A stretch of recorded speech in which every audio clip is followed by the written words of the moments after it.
हरवा बेचदा चूड़िया बेचदा खेतवा धैदा रेहन बलम परधानी लाड़ब पिया हो परधाइन बनब गहना बेचदा गुड़िया बेचदा हरवा बेचदा चूड़िया बेचदा खेतवा धैदा रेहन बलम परधानी लाड़ब पिया हो परधाइन बनब।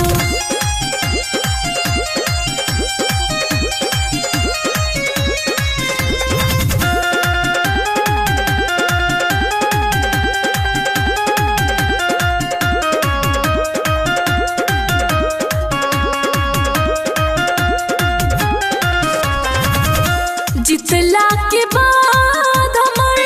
बैंकवा के खाता चरचराई हो गौवा जवार चाहे कितना खिसियाई कचकचाई हो भाव न देबै भाव काल में राहब भाव न देबै भाव काल में राहब पहिर सिल्की सड़िया बलम परधानी लाड़ब पिया हो परधाइन बनब।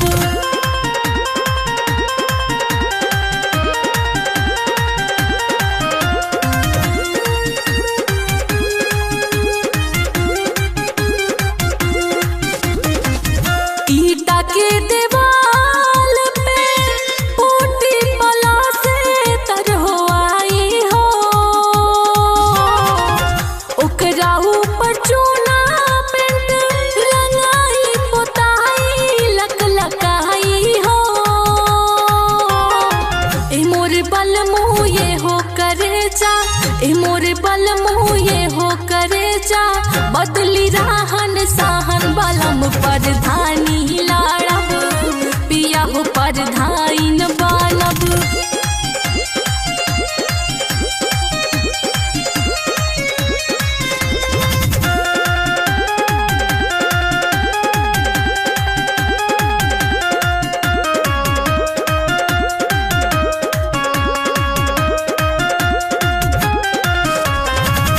दुबर पातर दहिया हमर